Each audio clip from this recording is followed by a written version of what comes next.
this part of history, and some parts may be controversial or fact or whatever. We will discuss this. I'll start with the Philippine Republic, or in Spanish called Republica Filipina, now officially remembered as the first Philippine Republic, and also referred to by historians as the Malolos Republic, was established in Malolos, Bulacan during the Revolution against the Spanish Empire from 1896 to 1898.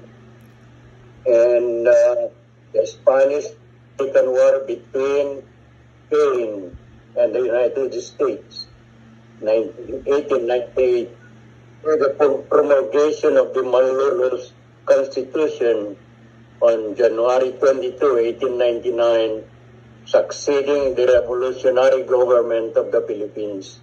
This was formally established by Emilio Aguinaldo as the president, and it maintained governance up to April 1st, 1901.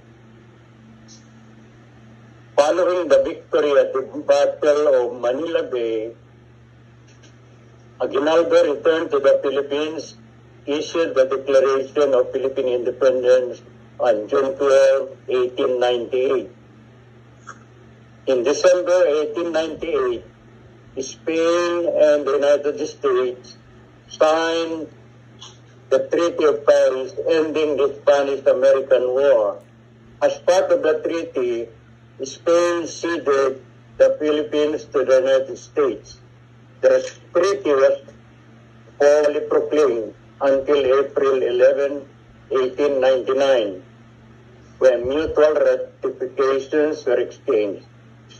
In the meantime, on January 23, 1899, the Malolos Constitution, establishing the first Philippine Republic, has been proclaimed, and on February 4, 1899, fighting had erupted in Manila between American and Filipino forces in what developed as the Philippine-American War. Aguinaldo was captured by the American forces on March 23, 1901 in Palanan, Isabela. He declared allegiance to the U.S. on April 19, effectively. The first Philippine Republic is sometimes characterized as the first constitutional republic in Asia, although there were some Asian republics like in India, Republic of Formosa, and others. A little bit of history. Now, the United States granted independence to the Philippines on July 4, 1946. In accordance with the Philippine Independence Act, more popularly known as the Tidings-McDuffie Act, President Truman issued the proclamation 2695 of July 4, 1946, officially recognizing the Philippine independence of the Philippines. But before that, there was a Philippine Commonwealth from 1935 to 1946. That is preparation for the formal independence. So the Commonwealth, that was a 10-year preparation. It was Manuel L. Quezon as the president. Back and forth, Manuel L. Quezon was going to America to negotiate, to expedite the independence. But unfortunately, he died, and the next to become president is Ferdinand Mena. let me just now, while there was a war between the Filipino forces and American, because when Spain was defeated by the Americans, they ceded the Philippines to Spain ceded the Philippines to America without the consent of the Filipinos. And that time there was already a revolutionary war of led by Aguinaldo. So they tried to fight the Americans. But unfortunately, they are overwhelmed by the forces of the Americans. So they were under the Commonwealth. Now, let me jump to other part.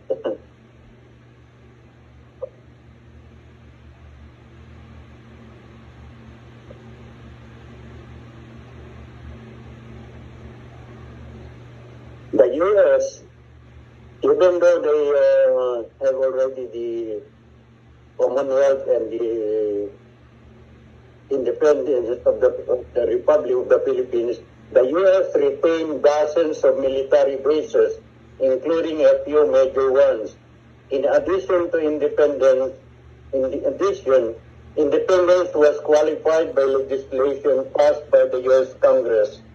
For example, the Bell Trade Act provided mechanism whereby U.S. import quotas might be established on Philippine articles which are coming or likely to come into substantial competition with like articles, the product of the United States. It further required U.S. citizens and corporations be granted equal access to Philippine mineral, forests, and other natural resources.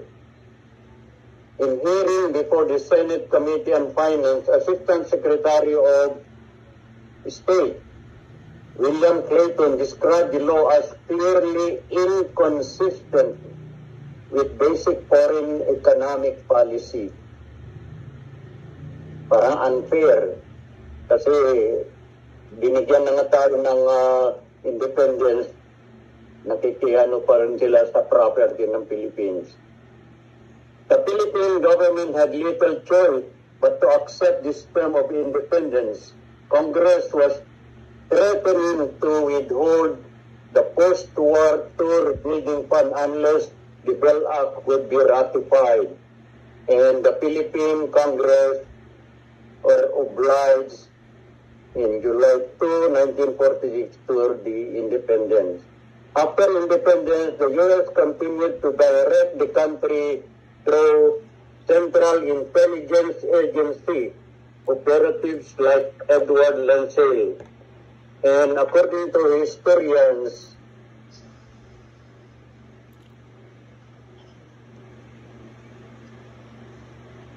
gumagalaw itong ating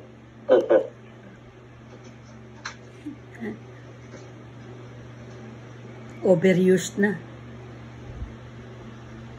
Puno na. Adjunct. The Philippine government had little choice. So, after independence, the U.S. continued to direct the country through Central Intelligence Agency operatives like Edward Lansdale. As Raymond Bonner and other historians note, Lansdale strongly influenced President Ramon Magsaysay, going so far as to knock him out when the Philippine leader delivered his speech written by a Filipino, and that American agents also dragged sitting President Elpidio Quirino and discussed the assassination of Senator Clario Recto. Prominent Filipino historian Roland Simbulan has called the CIA U.S. imperialism clandestine apparatus in the Philippines. Now, the shifting of independence.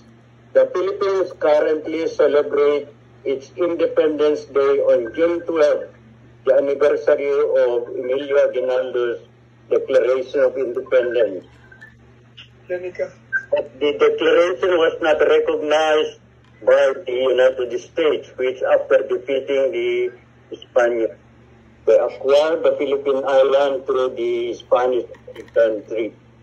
So from 1946 to 1961, the Philippines observed Independence Day on July 4th. That was given by the Americans. But on May 12, 1962, President Macapagal issued Presidential Proclamation number 28, proclaiming June 12, 1962 as a special public holiday throughout the Philippines. In 1964, they changed the day. Now, when Macapagal, that was 1960, so the next president was Ferdinand Marcos Sr. And during martial law, 1972, changed that